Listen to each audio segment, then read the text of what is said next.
All righty, welcome to a Saturday here. We're down at the Guardian Building in Detroit in black and white. We've got our main host, Adolph Mongo, is here today. Welcome, Adolph. Hey, how you doing, Allan? Good. Jim? And we've got Teresa? Jim Nardone, the former police chief of Trenton, who is here. Welcome, Jim. Good morning. It's a good day. We have Adolph with us. And let's get into it. Does anyone want to start with the outrage of the week? Well, I'll leave that to one you want to talk about. Okay. The Yeah, outrage of the week. First, say good morning to all our friends out there. Duela, Mr. 1213, thank you guys for tuning in. Mike Bunch, hey, Mike, we haven't seen you in a bit. Good morning to you. Waiting for the snow. Janet, my friend Janet from Victory Gym. Willis Martin, happy holidays to you. Go ahead, Allan. All right. I've got a couple of things. One, yesterday, President Trump announced the pardon of the former Honduran president, Juan Orlando Hernandez, who was convicted in New York City of drug trafficking as the head of the president of Honduras. It's just outrageous. The New York Times quoted anonymously a DEA agent who worked on the case who called the pardon insane. These cases take so long and so many resources, particularly it's an international case, to put together a case in the United States to prosecute. He was extradited here in 2022, convicted last year in New York City of drug trafficking, taking bribes from El Chapo, one of the biggest drug traffickers in the world. And he was given 45 years. He was in a prison and he still may be there, in West Virginia. His release date, according to the Bureau of Prisons, was 2060. And now he's going, it's a total pardon. It means no conviction. It's totally cleared. And, you know, it's like become a third world country with these pardons. It's like, who knows what kind of money is exchanged in these kind of things, or what the motivation is. I don't know, but whatever it is, it's criminal that he's being pardoned. So, well, it's criminal that, you know, when Nixon was doing his thing, you had people from his party say, you can't do that, Mr. President. That's illegal and shit. But we don't, even if some of these Republicans think that he did something wrong, they're not going to say it because, you know, they're afraid of him. So he was convicted of conspiring to import cocaine into the U.S. and possessing machine guns. He was sentenced to 45 years in prison. The president says, the U.S. president, this is the BBC, my favorite news source here, has said the U.S. president said Hernandez has been treated very harshly and unfairly in a social media. What would we do if George W. Bush, who been accused of being a war criminal by some of the countries, went out of the country and got kidnapped by some third world company and they put him on trial? Whether we start a war? That's a good question. That's a good question. I mean, look, we have extradition treaties with different countries, including we have a good relationship with Honduras. We have extradition treaties, and that's one of the things in Colombia, Mexico. We've seen like El Chapo is convicted; he's in a U.S. prison. We bring narcotics guys, but now they're just killing them in Venezuela. He's making such a big deal out of drug trafficking. They've killed, I think, 80 people in these boats that they keep bombing without any due process. And yet, here's a guy who they put together, the Justice Department, the DEA, put together this massive case. You don't bring a world leader to trial in the U.S. without serious evidence. Was Ortega, because some people say from Nicaragua that was illegal what they did to him. He was a sitting president. We invaded it. Then we brought him here. He served, 15, 20 years. And then when he was ready to be released, we gave him over to France, who took him, And I'm just looking at this as, Well, I have a question for both of you guys and all our friends out there, all our colleagues out there. Why are we securing the southern border if we're allowing people like this? We're not holding people like this accountable. Right. Look, there's no question about it. And here man. So who else is next? You know, you go empty the prisons of political folks and say you just invite people to do wrong, and first thing they do is, Mr. President, let us out. What did he do for him? What did he give him, $1 billion or something? Something happened. Something happened. Look, And nobody is asking what exchange hands between Trump and this guy. Something's happened. I mean, look, George Santos, the guy served, I don't know, was it maybe 5 months? The guy ripped off, I think, was it $3 million in donations and stuff like that. And Trump said, his excuse was, he says, well, at least we know he voted the right way. He voted Republican. You know, and the sad part is Trump's not even really a Republican. He just is using the Republican Party as a platform. Trump is just for Trump. Right. And, you know, but I'm saying that none of these people have said enough is enough. When is it? You know, he pardoned a guy that I was just reading about it.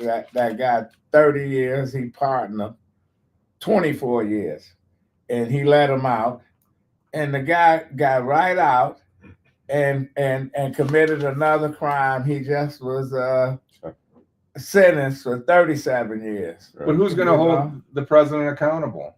Who's going to hold him accountable for this action? Not the Speaker of the House. Not the Justice Department, not the FBI. That's the problem right now. He's got people in those positions who are his buddies, who are listening. They take his directives. When Janet Reno, she went after Bill Clinton. We've had attorney generals go after presidents before and investigate them. We've had the FBI investigating. You know, the FBI investigated Hillary Clinton for a long time. Anytime you go and make your Secretary of Defense and you pluck them from Fox News, or your U.S. Attorney in D.C., you plucked up from Fox News, Bondi. Where they find her at? She was the Attorney General in Florida. She was giving him breaks back then when they had some fraud going on down there. And look, the U.S. Attorney down in Alexandria, Virginia, who is a aide of his and a pal, he installed her in Alexandria because the previous U.S. Attorney, the interim U.S. Attorney in Alexandria, refused to indict Comey or Letitia James. So he installed her. She goes to the grand jury. She doesn't even follow proper procedures. She amends part of an indictment that's been rejected by the grand jury. She amends it, gives it to the foreman instead of showing it to the whole grand jury. Everything has been done wrong in that case. It's an embarrassment. So isn't controls there is not one of us in this room or anywhere, maybe Allan because he's single, but somebody always holds us accountable, and it's a good thing for us to be held accountable. Are you saying I don't have accountability? I didn't say that. That was not my point. But we should have people out there, friends, family, that hold us accountable at the very least, colleagues. Quick comments. Thank you, Janet. As always, Janet, good morning to you. Trump is totally unhinged. Mike Bunch. Good morning, Timothy. Willis, 90,000 square foot ballroom. Maybe they're going to have a big party there for the Honduran president when he gets freed. I'm not sure. Adolph, we started a war in Iraq because George W. Bush said Saddam Hussein tried to kill his daddy. Yeah. So, yes, we would start a war with a small country if they kidnapped George W. It's funny how we look at things differently. The modern Monroe Doctrine, Willis Martin, like and share the edutainment. Good morning, Kenneth. Where you been, Kenneth? Mr. 1213 Politics makes strange bedfellows. Snowfall season. Tracy Smith, 8208. Good morning. Exactly. Where are the checks and balances? Puppets. But it's been like this. I remember when the president of Grenada came here to Detroit. He got the key to the city, Maurice Bishop. Uh-huh. Reagan invaded Grenada on the pretense that medical students were because they was overthrew the government there. Oh, they in trouble. So he sent it. They killed Maurice Bishop, which is we had no problem killing people, incarcerating presidents and stuff, and then they kidnapped Bush in Europe because Bush haven't traveled outside the U.S. You know, they got a warrant out in some of these countries want to arrest Bush, say he's a criminal. Yeah, you know, so. You know, it's interesting, the Iraqi war, you know, some people say it was because Saddam Hussein was trying to kill H.W. Bush. But one of the other things was, and I followed it fairly closely when I was in Washington, was there was a guy named Chalabi. I think he was a Kurd. The Kurds wanted the U.S. to get more involved in going after Saddam Hussein. They convinced the U.S. military and the U.S. government that Saddam Hussein had nuclear weapons. And I was at... They convinced Powell, Adam, what's his name? I'm saying Adam. Powell, General Colin Powell, that, you know, they had the weapons. And here's a seasoned veteran, and he fell for the okie doke. Well, I'll tell you, this was in 2003, right before we invaded Iraq. I was working at the Washington Post. One of my neighbors in D.C.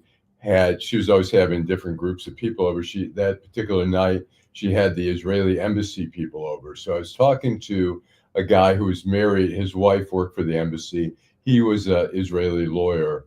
And I said to him before we invaded, I said, well, what do you think about invading? He goes, we don't think Iraq has nuclear capability. And this is a guy who's telling me, I says, we don't think, he says, well, he goes, they're a secular nation.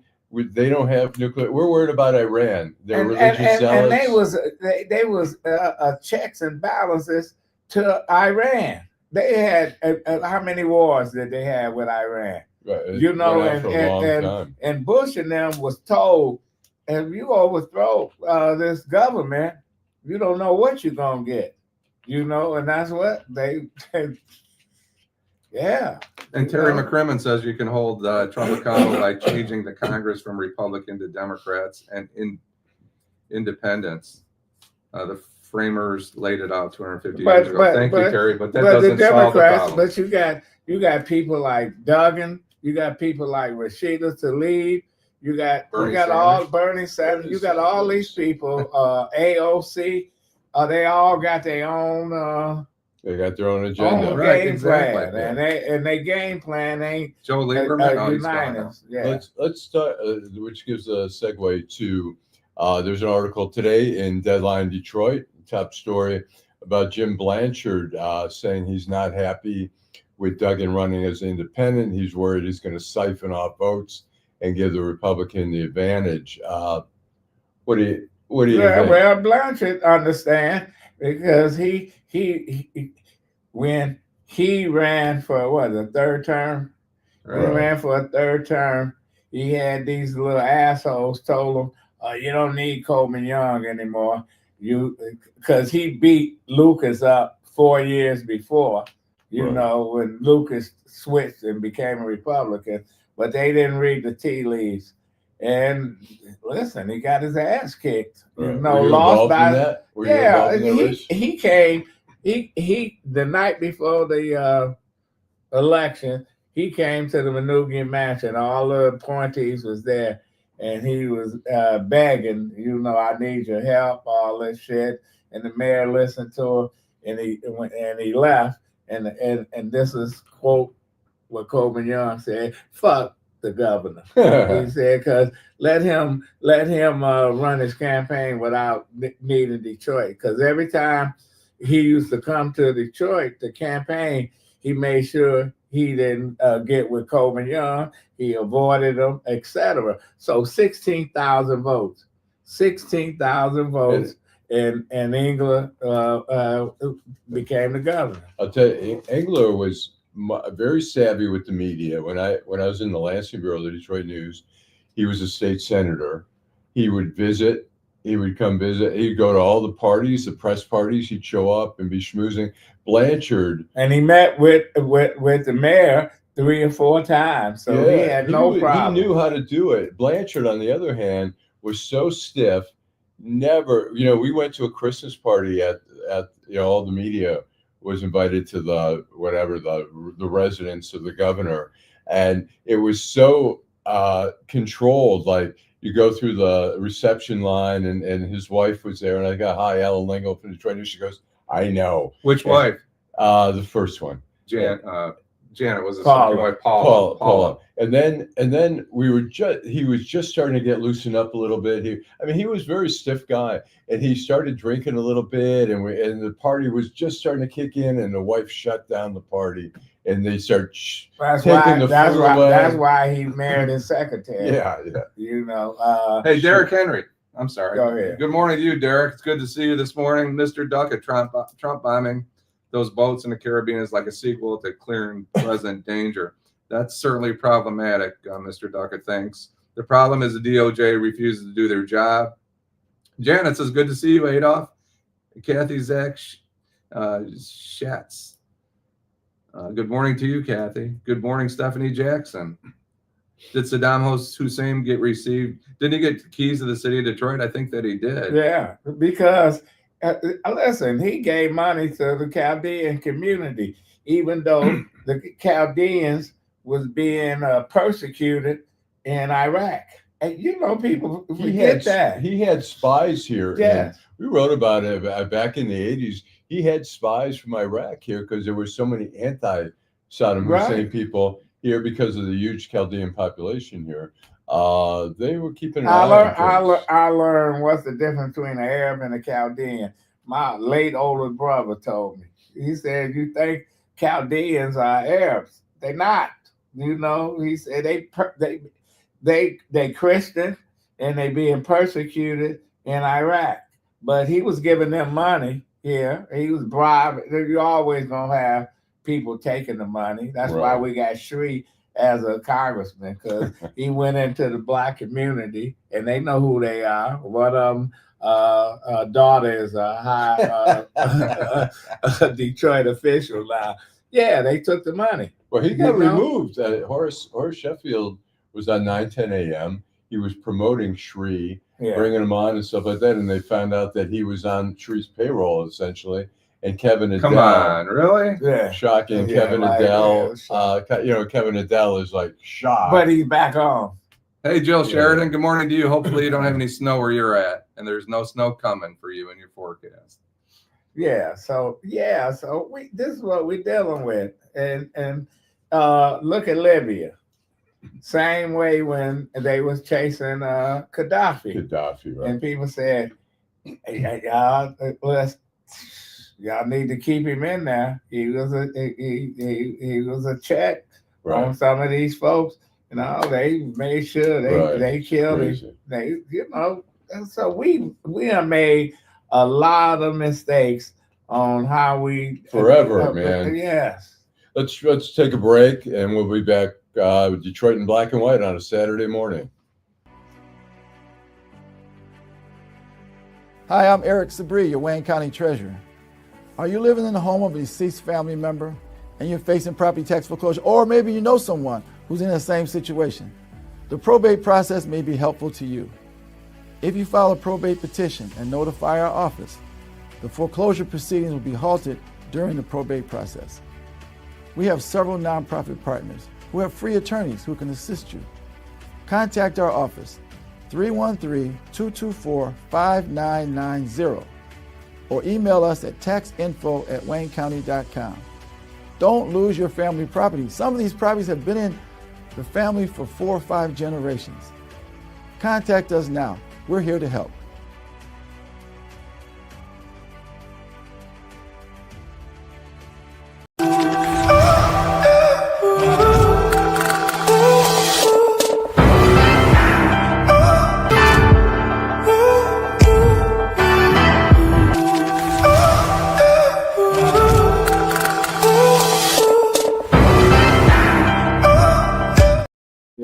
Welcome back to Saturday morning. We're here at the Guardian Building live. We've got Jim Nardone, the former police chief of Trenton. We've got Adolph Mongo, a Detroit legend. I don't know about all that. Well, in many minds, beyond yours. But anyways, Jim, you want to jump in? Jim. I do. I want to say hello to Tracy Smith. Thank you for tuning in today. Thank you to everybody out there. We're going to have a little conversation about loyalty. We appreciate your loyalty. This is a loyal group, and we appreciate your all loyalty. I received a text this morning, probably before I wanted to wake up, so I was probably a little grouchy. But the ad was a General Motors ad, and it was interesting. It was a family driving a 1970s Suburban, beautiful car. And they show the family through the generations, the little kids, the family dog, it's trying to get, and the message that I received was, this should get you into Christmas spirit. Well, it didn't get me into Christmas spirit. I'm going to tell you why. It made me angry because General Motors is out there spending millions of dollars on these ads. And if you've been keeping up with Deadline Detroit, which you should, Eric Starkman, who is an independent reporter, He's a contributor to Deadline Detroit, has been writing a couple of articles about General Motors, but I have more of a personal story. So General Motors, I have owned General Motors cars since the 1970s. Wow. Started with small cars, and that's because I never had a General Motors car. Because my brother worked for General Motors, worked for Fisher Body right here on 4th Street back in the 70s. My father was a tool and die maker at the Fleetwood plant. Sure. They're all right there. Fisher was right there, and Fleetwood, Cadillac. Anyway, got something in common. My grandparents both worked for Ford, so my dad was a Ford guy, right? And people are very dedicated and loyal to their vehicles. Well, in the last 6, 7, 8 years, General Motors has the 5.3 engine, 6.2 engine V8s, really nice big engines that people buy their cars because they buy these pickup trucks and these Yukons and Tahoes because they're going to last 15 years, right? That's why you buy a vehicle like that. Well, come to find out, General Motors they have lifter failure. So if you explain what a lifter is. A lifter, I'm not a mechanic, so I can't, but it goes inside the piston and it lifts. I don't really understand exactly what it does, but it's an internal engine part. It's like a piston. Yes, it's connected. Right, that's what it is. A lifter. The Detroit Pistons? Yeah. Okay. So, but these vehicles have lifter failures, and I'm hearing reports from people that have been dedicated to General Motors for 30, 40, 50, 60, 70 years that are ending up during this holiday season. I guess it's been going on for a couple years now. They have lifter failure, and it's a $10,000 repair. If you don't get it fixed right now, it's a $15,000 repair. It's a total engine overhaul. So if you get it really early, you get it done. You get new lifters for $5,000, right? So people need to be aware of this lifter problem. There's a federal lawsuit, Harrison versus General Motors. So General Motors in 2024 made 884,778 trucks that have these V8 engines. In 2023, 865. So people that buy these cars are being swindled by General Motors when they come in. It's a Christmas season. Who needs to pay $10,000 to repair their car? They have no other options. These are $70,000, $80,000, $90,000 cars. Well, I tell you, some of these people are going to burn up the car, commit insurance fraud. Where you going to get 10,000? The average person that don't have 10,000 just to give to a car dealership. That's crazy. Right. And these are people who have been loyal over all these years, and General Motors needs to write them a check to take care of the problem that they created. That's my position. Well, it seems the car companies, there's some criminality at the car companies when they know there's a problem. They let it go as long as they can until there's just so many complaints or lawsuits filed or people die. And then they're finally forced to fix or address the issue, like the key ignition thing where people died. They get away. It's all calculated. Let's see, how many deaths can we afford in these things before? Well, you know what the car companies do. It's like the guy that invented the the windshield wiper. Oh yeah, yeah, the Basically, intermittent Ford, windshield wiper. Ford dicked him around for how many years? Yeah, I Forever. covered that trial in federal court. Forever. But here's the thing. Was he dead when they finally? I think he won? got some. He got some settlements, but I think he was kind of losing it a little bit. His kids were involved in it. There was a big case in U.S. District Court before Judge Avon Cohn. His name was Kearns, and I'm friends with one of his sons. What did they do to Facebook. Tucker? Where he was going to do his own car company. He's They buried put on- him out. They put him out of business. He's out here at Michigan Memorial, laying in the field. Yeah, because he had seat belts. He had everything that we got now, and this is what 80, 90 years. Yeah. 40s. But here's Yeah. the thing, Allan, you lived in Washington, D.C. You travel around the country. Adolph, if you were in the 80s and you went to Washington, my mother's family was from Virginia. You drive through Washington, D.C. in 1986, and you know how many American cars you would see? 1 out of 10. If you go to San Francisco or Southern California, you know how many American cars you would see? I was living there. Yeah, you lived there. Yeah. It was all foreign cars, right? Yeah. Cars that were built in Japan. Yeah. There's still a lot of foreign cars there. But people in Ohio and people in Michigan and people in Pennsylvania and people in Texas, you know, they were driving F-150s and General Motors pickup trucks, GMC, the Chevrolets. They've been loyal to General Motors for all these years, and now General Motors is going to do this to the most loyal customers. They need to write a check to these people. And if you have a lifter problem, get it fixed. Because what happens is if you don't get it fixed right away, like I said, it goes from $5,000 to $10,000 to $15,000 in about 2 weeks. So you know what? I bought a Ford Escape which I still have in 2015, and in 6 weeks, the transmission. I was driving downtown. I was going to a Christmas party. The transmission totally gave out. I had to tow it back to the Ford dealer in Royal Oak. They had it maybe 2.5 weeks. They rebuilt the transmission and stuff like that. They knew they had a transmission problem. Ford has had a fair share of transmission problems, but they, you know, I don't understand it, how you keep having certain problems. You know, you're a major, you know, you're making billions and billions of dollars. They're greedy. So take those Christmas ads and shove them to where the sun don't shine and Are you saying and help fuck these people. But you should know the history of automobile companies. That people like Henry Ford and the Dodge brothers, they own part of all of them. You know, they used to pay Henry Ford, General Motors, all these folks. Yeah, so I'm not surprised at what they do. Shit. Well, we were talking a little bit about elections and stuff like that, and we were talking about pardons.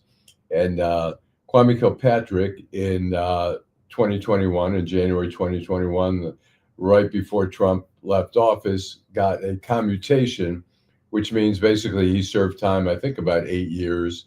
A commutation is different from a pardon. Is that a commutation, your conviction stands. If you still owe money, that you still have to pay, if there are fines or penalties or whatever. When a pardon totally eliminates the conviction. But he took care of his friends, Trump, with pardons. I mean, every president does it near the end of when they're leaving. They pardon some people who probably should not be pardoned. But a lot of people, look, they've served their time. They should get pardoned. But the question becomes, you know, Kwame got the commutation.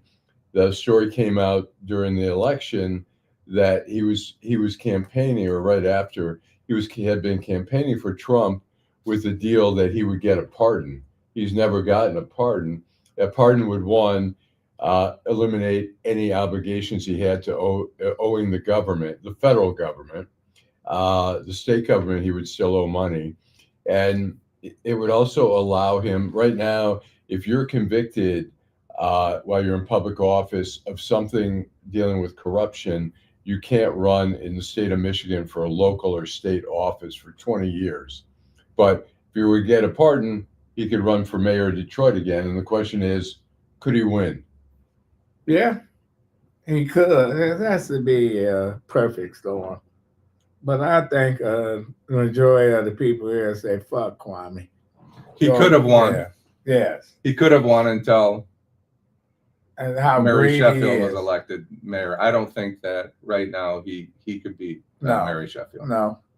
Personally, I don't Well, think we'll that see he after could 4 beat years Mayor how. Sheffield. Yeah, I mean, Kwame, I think is about 56 now or somewhere, give or take. Still young. Yeah, he's still young. So, I mean, depending on how Mary does, if Mary has a strong, 4 years, then she's unbeatable. I'll stick to my position.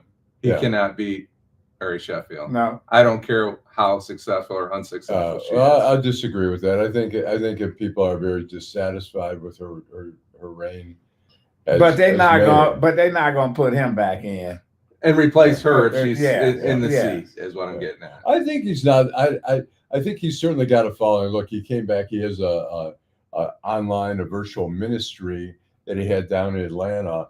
I mean, people in Atlanta don't care. There's a million ministers down there who have already got their, established themselves. His base is here in Detroit, I think, and that's why I think he's come back. I mean, he's in the suburbs. He's a somebody here, is what you're saying, and he's a nobody in Atlanta. Well, it's harder. I mean, who cares about him in Atlanta? He's a big fish in a little pond. Maybe he'll run for mayor in Novi. That would be interesting. I mean, I don't know if he's still doing it. He was doing every Saturday at 3 p.m. at the Novi Public Library. He was having some talks, and I'm not sure. Who is he? Frank, what's his name that used to be at Channel 7? Frank Turner? Yes. Frank Turner was doing. Frank Turner was doing. He became a preacher, quit his job, and he was going to Holiday Inn holding service. Maybe you should consider that, Adolph. I think you'd be pretty effective as a man of God. Yeah. So yeah. I think that you might have a. If I said I heard the voice from above, I'd be insane or I'm a con man. You can't use those words at the pulpit, though, Adolph. Some of those words you use. Yes, you can. Sure. Fire and brimstone. Yeah. Well, let's take a break, and we'll be right back. Detroit in black and white on a Saturday here at the Guardian Building. Homeownership opportunities are rising in the city of Detroit, and there's a house out there that's right for you and your family. You don't even have to worry about credit or getting a loan. You can win a house for as little as $1,000 and pay for the renovation cost as you go. It all starts at buildingdetroit.org and the Detroit Land Bank Authority. Our auction and Own It Now programs offer a variety of houses and neighborhoods all over the city of Detroit. These homes are in desperate need of repair and new ownership. You can begin by going to our interactive map and detailed property listings to find the right fit for you. It won't be easy, and renovation costs are not cheap, but our compliance team is there every step of the way. We will help you track your progress and connect you with local discounts to save you more money. We have already sold more than 15,000 homes in the city of Detroit, and our inventory is shrinking fast, so you don't want to miss out on this wonderful opportunity. Start your home buying journey today by visiting buildingdetroit.org. Homeowners. They wouldn't get. Okay, welcome back here, Detroit in black and white on a Saturday here at the Guardian Building. We've got Adolph Mongo and Jim Nardone. Jim's going to read a few comments, and we're going to introduce something new to the audience, see how it works. We've never done it before, but go ahead, Jim. Tracy Smith, 8208. I thought or think that if Marion Barry could win, so could Kwame, and I think you're right, Tracy. It was a different situation. He was trying to get sex. And he kept telling the woman, I don't want to smoke, but he did. Talk about Marion Barry? Yeah, he's just a hound. So he's only guilty of one thing, and that's prostitution and use of cocaine. I have a few interesting stories. I would occasionally interview Marion Barry. First of all, there was a place, Ben's Chili Bowl on U Street. You ever go to Ben's Chili Bowl? Terrible. Yeah, it used to be. U Street used to be called the Black Broadway. It was, back in the day when DC was more segregated. But Ben's Chili Bowl became a legendary place, including Bill Cosby was a regular there. And I did a story on the 40th anniversary of Ben's Chili Bowl, and I spent like several nights there. It was actually a great story. And I interviewed Marion Barry for the story, and he had a great line. He said, "Ben's chili bowls for everyone. It's people being a Morehouse and people who got no house." Oh, really? Which I thought was just a great line. But Marion Barry, it was funny, and I had just got to the Washington Post. It was 97. And I thought, oh, whatever they say is right. I mean, if they had asked me to do that after I'd been there for a little while, I would have told them to go fuck themselves. But they said Marion Barry got out of prison. He got reelected as mayor. And he said, I got a clean life now. I'm loyal to my wife. Well, the City Hall reporter said, no, he's got 2 girlfriends. So they had me sit on the house near the train station near North Capitol. I was out there for 3-4 hours. I was calling all my friends going, you wouldn't believe what they got me doing. I was sitting out there waiting to see if he'd show up to his girlfriend's house. And I thought, even if he did, so what? What, I got to peek in the window to see if they're in the bedroom? And then they had me go in Southwest Detroit, and I hung out in the parking lot of his apartment building. I started asking people. They said they never saw him around, but he was a true character. And, there was a guy, Will Haygood, who's a great writer and an author. He did the Sammy Davis book and stuff. Will followed Marion Barry around when he was running for city council. And I was kind of shocked that Marion Barry would say this, but he was following him around, and he's in one neighborhood, and kind of a tough neighborhood in DC. And people are coming up to him and saying, Mr. Mayor, we got crime. Our property values are down. This neighborhood is all screwed up. And he said, instead of saying, that's why I'm running for council, he said, don't blame me. And I just thought it was such a great, Marion Barry line. But he, near the end, they had a control board, which was much like the emergency manager. And so slowly they took away everything from him till the end. All he had oversaw was the recreation department. And so a lot of the people who were his friends and his consultants said to him, you got to go. They're stripping you bare. You got to go. So no, 2 things I learned. 1, don't give Allan a security clearance, because he'll sit on the stakeout and call people and tell them what's going on. And 2, Ben's chili bowl. I'm sorry. And so I wonder when Adolph says it's terrible, you wonder if people coming around the country come to Lafayette, Coney Island, or go to the Varsity in Atlanta. They love the Varsity in Atlanta, right? They have these restaurants that people are accustomed to. And you wonder when people come and they're like, they hear, you got to go to Lafayette, you got to go to American. And people are not so impressed when they. I like Ben Chili Bowl, but it was funny. A friend of mine, Bob Orlean, who worked we worked together at Detroit News. He ended up at the Wall Street Journal. I took him to Ben's Chili Bowl when he came to town. I heard that when I lived in D.C., and that shit was, man. I used to get a turkey dog with veggie chili. I thought was pretty good. But, great American city, yeah, DC. But I said to Bob, my friend, he grew up in Detroit. He lived in Eastern Market before he moved away. We were on strike together. And I take him to the chili bowl, and he tastes the chili, and he goes, should I tell him Lafayette? Something's wrong? Lafayette, they should try Lafayette. I go, no. I said, they think their chili's great. I mean, we grew up on Lafayette and American Coney Island. I think the chili is superior to Ben's Chili I Bowl. went to a hot dog place in Chicago, and they got the best hot dogs. Yeah. Well, it's like a garden. The hot dogs in Chicago, they've got like pickles. It's a salad. Yeah. It's like a salad. Salad on a hot dog. It doesn't really sound all that interesting to me. I know we have one of those Portillos out in Westland now, so people are really crazy about Portillos. Yeah. So okay, So all right, I'm not sure we're going to explain this right, but if you see the QR code up there, which we all know, you take your camera from your smartphone, and we're gonna, I think we can invite some people to actually appear on the show with us. So we're gonna try it. If anyone is out there who wants to try to come on the show for a brief time. Come on, Willis, Mr. 1213, Mike Bunch, Tracy, Duela. Whoever wants to do it. So we'll wait. More Peter, yes, thank you. Cherry McCrimmon, Mr. Duckett. Teresa will let us know. True Sensation. Miss Sheila, somebody come on and talk to us. Teresa will let us Come know. on. You'll actually appear. Your picture will appear. I mean, you'll have to have your phone or your computer. I think you'll have to have your phone because. Jan, Jill, one of you guys, Kathy, come on. So, anyways, well, we'll keep talking, and if someone, Teresa Timothy? here, our esteemed engineer, will let us know if somebody decides they want to come on. You've been looking at our mugs for all this time, and you know it's painful in some cases. Yeah, So. Casey Jones' daughter, Teresa. Yeah. She's an So engineer. so we're gonna have.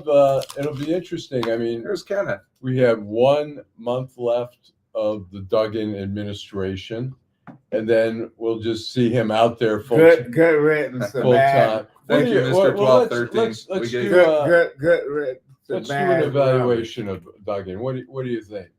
12 years. Listen, Duggan is a smart guy. He know how to hoodwink you, you know, and he had a perfect storm when he became the mayor. You know, perfect storm was he The ran on bankruptcy. a write-in, which okay. I'm still trying to believe, come to grips with that. Are you skeptical? You don't think he got Yeah. 44,000 votes? Fuck no, not as a write-in. But hey, that is what it is. And I've been around to know that people are played fast and loose with votes and ballots and all kind of other shit. Two, Hey, there's- bankruptcy, got a clean slate. That had no credit problems. You know, Detroit mortgaged their future, and Duggan came in and he did what he was supposed to do. And he had Dan Gilbert to help him Yeah. out. I mean, Yes. look, downtown is Dan Gilbert's creation. The whole Yes. Woodward Because if he corridor. had to wait for Chris Illich, he wouldn't have got shit. Right. Nothing. Good. Go ahead. Well, that's Cashmere's with us. Cashmere Monroe. We had 7715. Thank you for tuning in from San Diego. We hope that snow's not on your. Well, let me We ask appreciate you this. Duggan became the first white mayor in 40 years. So- Tell us what does that mean? That don't mean shit. Yeah. It means that it's time that Duggan, if he was black, Duggan would have got elected mayor in this scenario. But they made a big deal of it. Well, do you think people didn't care anymore about the race Listen, black folks here in Detroit, we elected since we became the majority. City council always been integrated. Mary Ann Mahaffey was beloved.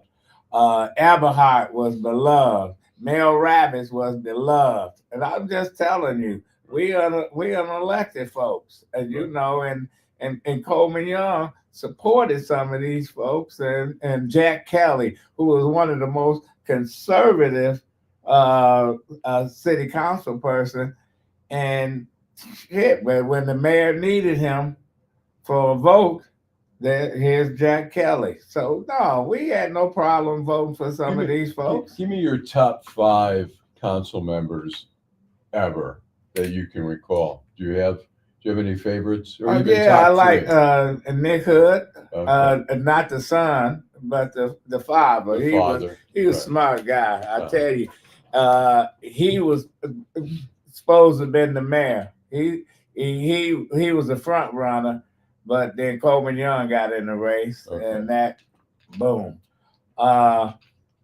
Mary Ann Mahaffey, I thought she was just a lying bitch, but she knew how. She knew Be how. more honest, Adolph. Tell us what She you really knew think. how to deal with the folks in the neighborhoods and stuff, and people love Mary Ann Mahaffey. There's no question about it. Yeah. Clyde Cleveland, he was one of the most brutally honest city council people. Oh yeah. Okay. And I remember the time when he accused DDOT, the bus drivers of taking money. That's when they used to put the dollars in there. Right. And then 300 DDOT employees showed up at City Hall It said Clyde lied. You know, he had to walk back that Got a shit. nice ring to it. But him and Jack Kelly got into it. They were gonna fight. Ken Cockrell, that's another one. Yeah, Kenny Cockrell. Kenny, yeah. He was- We had some good folks. Well, who do you think in the last is it Mary Waters? She's wildly popular in the last. Listen, I tell you, Joanne Watson, one of the best. You know, listen, she was honest. She, you couldn't give her a quarter. You couldn't buy her a lunch. She said, I buy my own lunch. Oh, good for her. I can cook whatever. You know, yeah. She was unbossed, unbought. That was So, her thing. Can we go back to some Yeah. comments because Sure, people sure. are shy, and I understand it'll take you a little while to get up your courage, but we want you to come on. Timothy, people need to start the first white black person. People need to start the first white or black person just Stop. stop I think he means stop. But for human being. can't Okay, can't help it. Kenneth Reed. Can't help it because this is where this country was built on. Race has always been an issue. You know. Kenneth Reed, we voted for a Hindu who was online posting cooking tips on turkeys, although most Hindu people are vegetarian. Yeah, we did that, Kenneth. Good morning, Kenneth. We're glad you joined us. They have 500 different variations of Duggan's name recognized as valid write-in votes. Valid write-in votes. Mary Water and James Tate are pretty good. Thank you, Mr. Duckett. Mary Ann Mahaffey was at a community event from big to small. She was out there in the streets. Tracy Smith, Yeah. thank you. Yeah. People need. I'm sorry, we got that. Mel one. Rabbit was a good congressperson. Mr. Duckett, Duggan is doing a fireside chat tour with his Lord and Savior, Dan Gilbert. Now that shit's funny. I like that, Mr. Duckett, 4006. Nick Hood, Mary Mahaffey, Miss Sheila, Kathy Fixed. I just can't believe that Duggan can carry him to his can carry him to the governor's office. Can or can't? No, he can't because not all these people are going to vote independent. Con can. I'm sorry, can. Gotcha, Mr. Duggan. We have My our eyes are old. I'm translator, sorry. Teresa. Yeah. Translate for I'm us. looking at my apologies, Mr. Duckett. His con can carry him to the governor's office. We got it. It took me a minute. As Kashmir says, 7:41 in San Diego. Who the heck gets up to watch Adolph Mongo or listen to Adolph Mongo at 7:40 in the morning? That's a trooper there. Thank you. Well, I got a question. How much credit does Dan Gilbert get in this whole resurgence, at least in downtown, Midtown? Well, I give him credit for being there because if Coleman Young had Dan Gilbert, he had Henry Ford II and Al Tubman, but they only went so far. Right. Dan Gilbert, regardless of what you think and how many people are going to move into these places, he stepped up to the plate. Right. You know, I think him and Bill Ford and them, they grew up listening to their parents talk about what Detroit used to be, etc.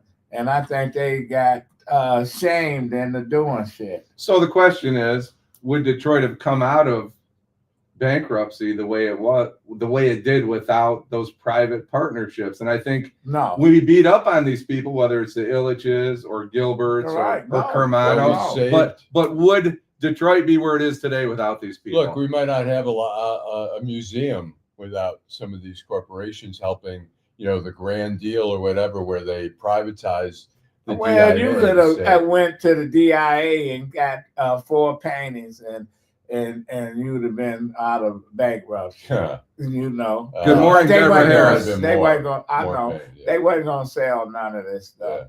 Yeah. But the I question think- is, these corporations get a bad name. These people, we talked Dan Gilbert, we talked the Illiches, and we're in a hurry And- to criticize them, and we all do. Well, we right? know Ford fucked up. Fords. Ford, if some of these Rank car companies would have built some of their operations in the city and shit, we would have come a long Sure. way. but they ran. You know, they ran the Southfield. Right. They But there's a ran building over- right yeah. there, right? Look Yeah, over the your Hudson- shoulder. The Hudson's Al.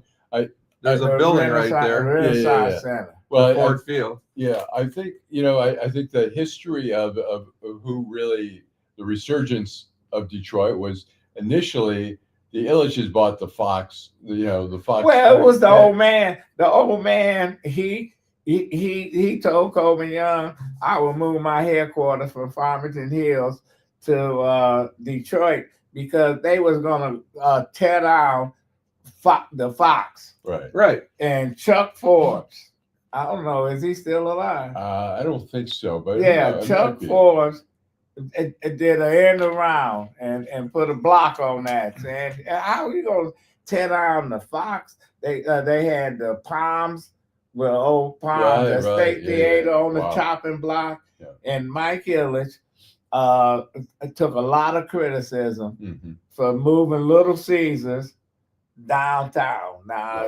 Chris Illich ain't his daddy, but And but that the was old a man. dead area. Yes, The yes. Comerica Park was not there. Nothing was there. That was a dead area. I lived on Winder Street, 2 blocks.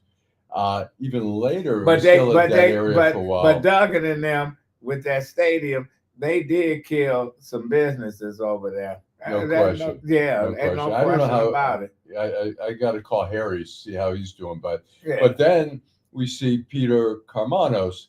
He moves down to he builds the Right, CompuWare building, and he started doing. He put a garden on Lafayette there. And then the Madden building, the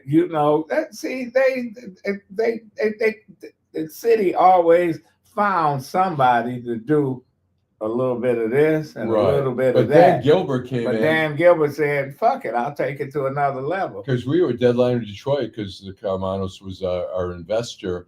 We were in the CompuWare building for a while, and we'd see Dan Gilbert there. He was renting.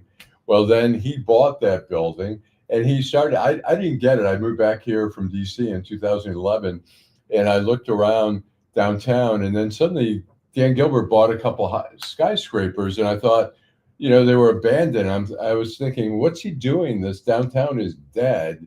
And he had a game plan, and he really. Well, and I lived downtown when it was dead, when there was nothing, empty buildings, etc., etc. And so here we are. Yeah. But Dan Gilbert really took it up to levels. I don't think I don't know the history in the 30s or 40s, but I don't think there's been anyone in the history of Detroit who has done more to rebuild downtown than Dan Gilbert. I'd say that, but. So I'm going to read a few comments in honor of Mr. Duckett. I'm going to put my glasses on so I can see Sure, them. Dorian Denard. Hey, Dorian Gilbert had to get permission from, is that Suave? Is that Tony Suave? Suave. Yeah. Adolph, you know what it is. Tony Suave, right? Yeah, I know Tony Suave. And there's Day Go Blue. Hey, I don't remember Day being Italian. Hey, Day, where you been? Mr. 1213. Dan Gilbert started purchasing buildings downtown. One of the things I love about listening to this show, y'all sharing the history of the deed. Jill Sheridan. We're glad to have you on board, Jill. That was Mr. Dorian Gilbert had to get permission. Oh, yeah, we did that. As long as the Detroit River, Terry McCrimmon, is here, and I don't think it's going anywhere, Terry. Detroit will never die. The people will come and go, but the land and its value will remain. I think that's a good point. We the only one of the only cities that can reinvent itself because we got the land. And I tell folks, well, we got what other cities don't have. Now, can we develop some of this stuff? Like I would love to see them go over by Shane, those areas over there, or the west side, or a far east side. Well, you're never going to see. I mean, we're so used to it. We drive through the city, we see empty fields, we see empty blocks. We don't. You go to other cities like DC, there were literally about 3 or 4 maybe empty storefronts in the whole city. There were maybe 1 or 2 empty apartment buildings, which ended up getting knocked down and rebuilt. people don't realize how much land we have. And when you bring people come to visit Detroit and you drive them around, their eyes are wide open to all the abandoned Yeah. homes and Well, abandoned factories. and, abandoned homes. But that's what you said. So The factories that at one time in the 1950s and 60s, Detroit, black people in Detroit was owned the most homes in America Right. because of the plant. Because you could just quit a job at General Motors and go down the street to Chrysler, right. or go down the street to Dodge, Main, or Right. go to Ford, etc. Hell, Southwest Detroit had about 8 plants over there, bustling businesses. Right, and stuff. GM had the Fleetwood Yes. plant, all those plants and stuff. So, but after World War yeah. II, Detroit was so overcrowded, and people was fighting the resistance of black people moving into some of these neighborhoods, that we start building freeways. We start knocking down neighborhoods and stuff. And, so here we are. And Detroit's population wave in the 50s was like 2 million? They're 1.8 1.8 million. They 1.8 never got to 2 million. Okay. So everybody has a different perspective, and we appreciate everybody's perspective. Mr. Duckett 4006 went away. Here he is. Illich's bought all that real estate and let it rot. Well, they didn't follow through on their plans, Mr. No. Duckett. I walked from past decay and despair daily. F them. We'll be nice to say F them, but his perspective is he's in that area and he recognizes, and I think we all recognize, that they did not fulfill their promises. At this point, you can go over there now in Midtown. They got a whole. They doing some renovation. Yeah. They got a whole 3 or 4 buildings all together.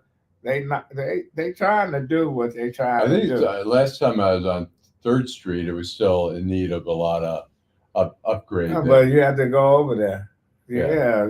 Good morning, Tamika. Did you know it's only 7:51 in San Diego this morning? I The used to cashmere's live- out there, and you're just getting here. I used to live in San Diego. Did you really? Yeah, I was in the military. I was in the Marine Corps. Yeah. We're glad you're with us, Tamika. Thanks I for have a checking in. question. Thank you. Have you been to Gus's Fried Chicken?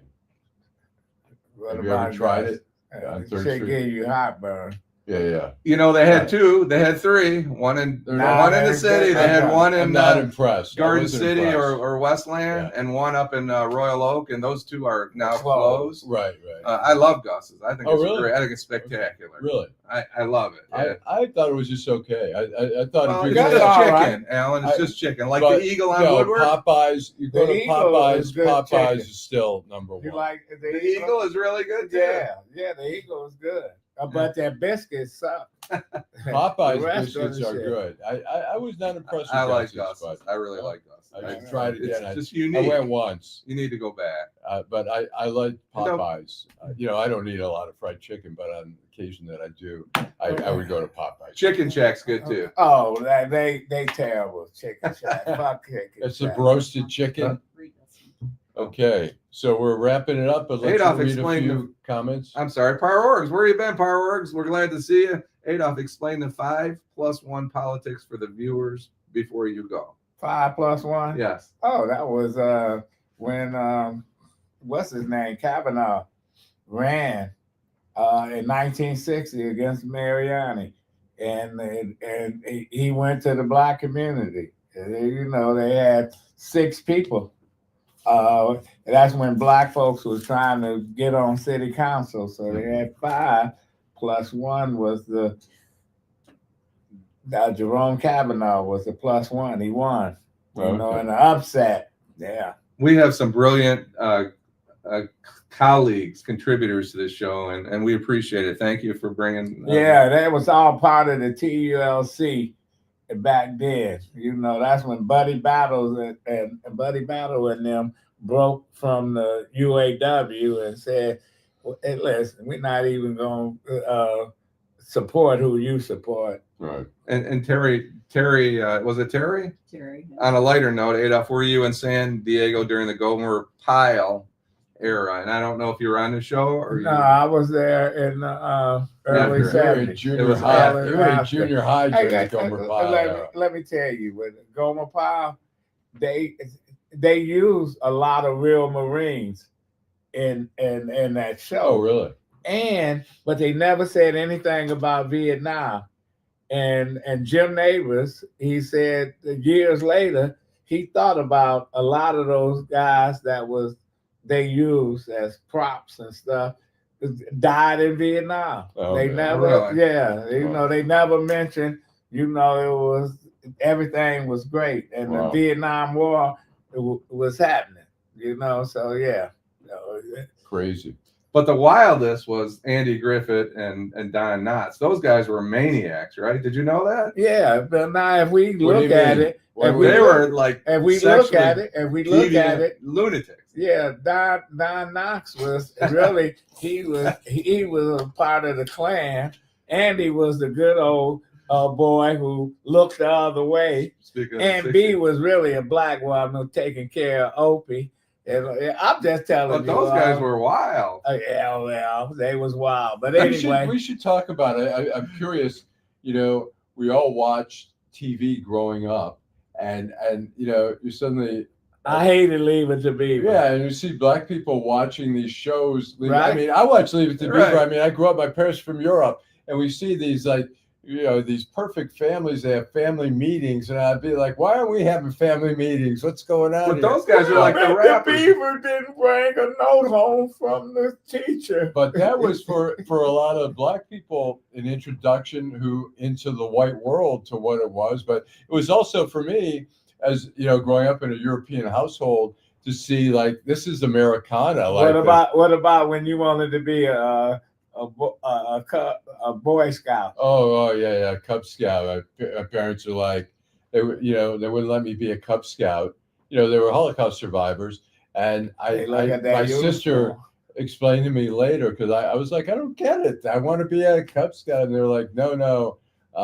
It reminded them too much of like the kids, you know, the Hitler Yeah. youth movement, and they wouldn't let me join. This has been a great That's why show. I'm a troublemaker. This has been a great show because of all the contributions. Should we let our contributors get on with their Saturday? Because I think we're on overtime. Yeah, I here. think we are in overtime. So it's been a great conversation. I've enjoyed it. Thank you, Jim Nardone, Adolph Mongo. Thanks for coming out. We've got the Michigan game. I think it's at noon. Yes. Teresa, thank you so much. She's the brains behind the operation.